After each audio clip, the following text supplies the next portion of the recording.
Hi, I'm Sue Knowles Verica, and you're watching Heavy Metallurgy. Today we're going to be reviewing the new Accept album, Humanoid.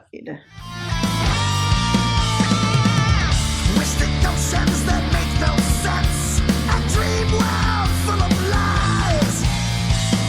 Illusionary circumstance. So, everyone, thanks for tuning in. I think Accept is one of the best heavy metal bands of all time.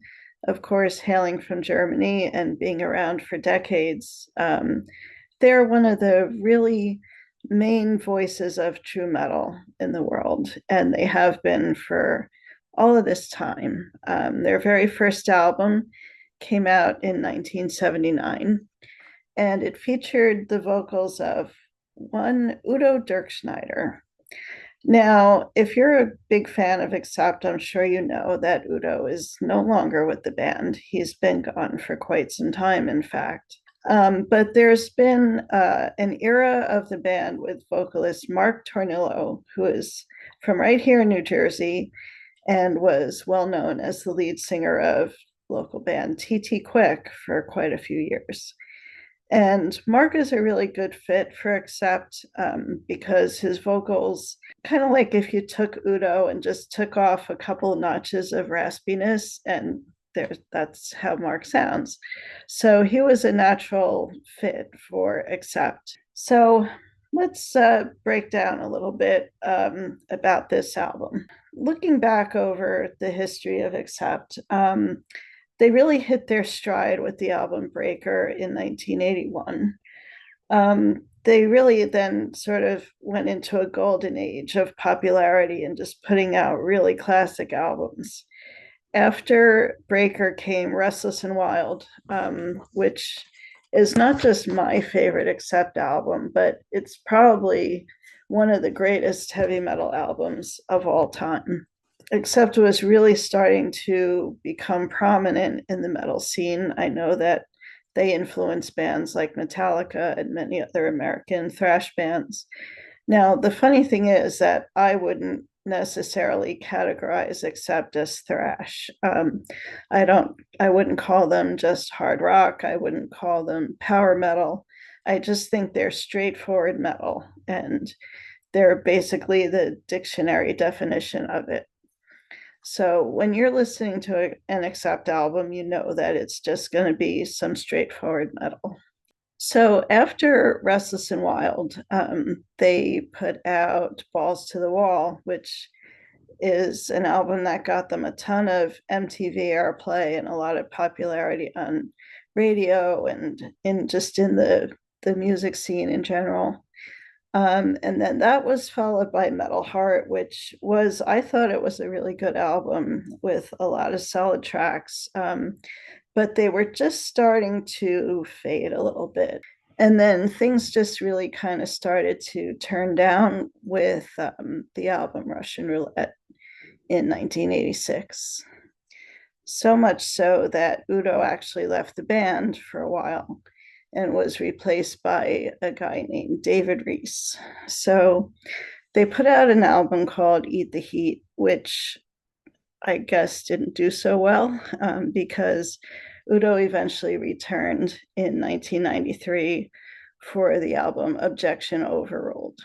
So he stayed then through the album Predator in 1996, and then he left and never came back. So that was the end of the Udo Dirkschneider era of Accept. So fast forward about 4 years, and then we meet Mark Tornillo.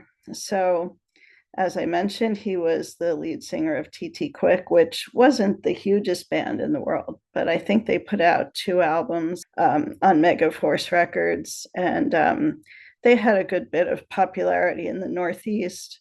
Not sure how far beyond that they were popular, but at least Mark had a name that some people knew, so he wasn't completely a stranger to the scene. So their first album with Mark was called Blood of the Nations. It looks like this. And that album was a pretty big hit. And I remember listening to it quite a bit at the time. They did a whole string of live shows and really got a good turnout for that. It seemed like Accept was back, with a refreshed outlook and just doing some good stuff again. So they did a follow-up called Stalingrad, which was another good record, and everything was going really well. So then after Stalingrad, Accept continued to release albums. And in fact, they put out 3 more. I, at that point, had kind of lost track. So I never actually heard any of their albums since Stalingrad. So, but now they're back with Humanoid, and I really was interested in giving it a listen. I find it to be a really good album. So I have to say, I definitely recommend it. I'd give it at least about a 7 out of 10, because lately I've been really just interested in hearing some of the older bands and what their current output sounds like, and been really impressed with the current releases by Saxon, The Rods, Raven. Some of the really great legacy bands are still out there doing great stuff. Definitely give it your time. So here's a little rundown of the tracks on the album. First of all, overall impressions. So it's produced by Andy Sneap. He's been doing a lot of their production the last several albums. And I think it's, the way modern production sounds, it's a little bit thin and trebly to my ears. Like, you're not getting the big drum sounds that we used to get years ago. So that's one thing that's kind of a detractor. But the vocals and the guitars sound pretty good, especially Wolf Hoffman. He has that very distinctive, crunchy guitar sound, and that's definitely coming through on here. So I think everyone will enjoy that. The record was released on Napalm Records. It's their first album with that label.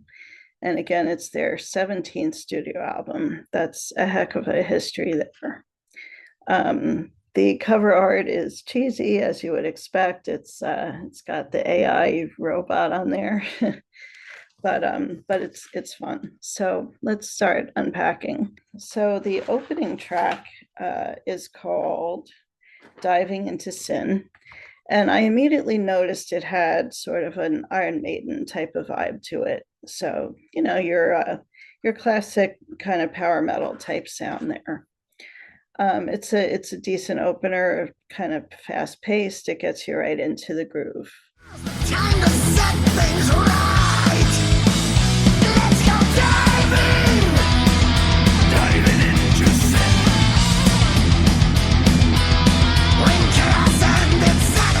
Then comes the title track, Humanoid, which is about AI, which is a topic that's on everybody's mind these days. Like, is AI going to take our jobs? Is it going to take over? Are we going to have a war with the robots?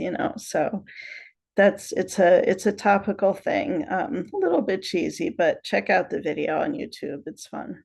And I think what I'm really noticing when you first start listening is that it definitely sounds like Accept. Like, even if you kind of squint or cover your ears a little bit, you would think it was Udo singing. So there's no question that this is an Accept album you're listening to.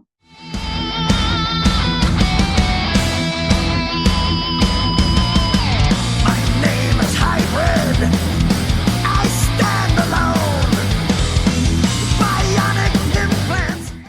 So then comes a track called Man Up, which is kind of a groovier track. It's got a good message in the lyrics, kind of inspirational.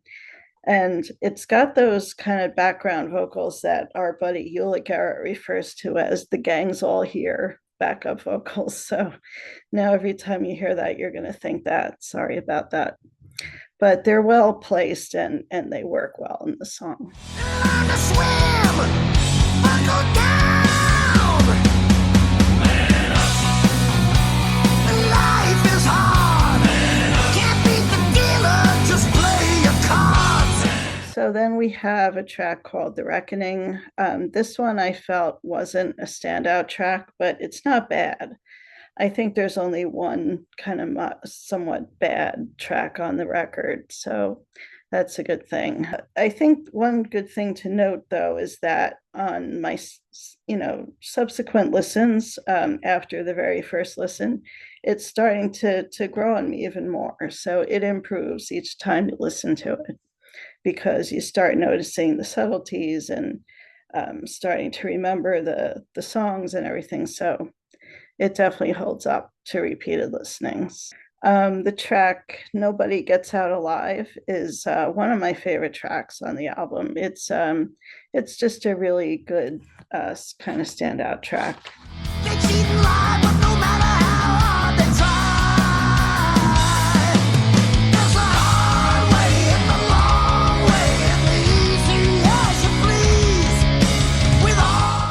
Then if you were listening to this like a vinyl record, I think that would probably be where you flip it over.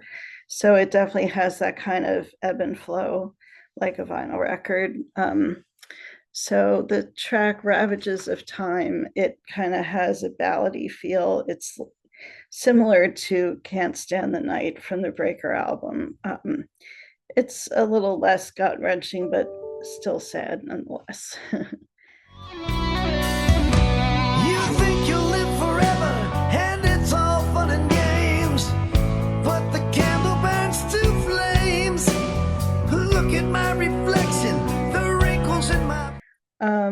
Then we have "Unbreakable," which is a fun song.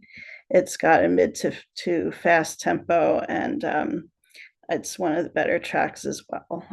I find the structure kind of similar to "Restless and Wild" because it has that same type of pacing with different tempos placed at different spots on the record, so it's got a good flow.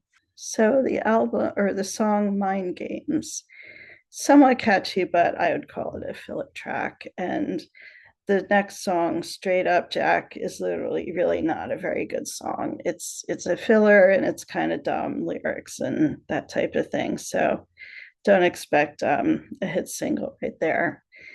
But the closing song, "South Side of Hell," is really a great standout track, and I would say it's my favorite song on the album.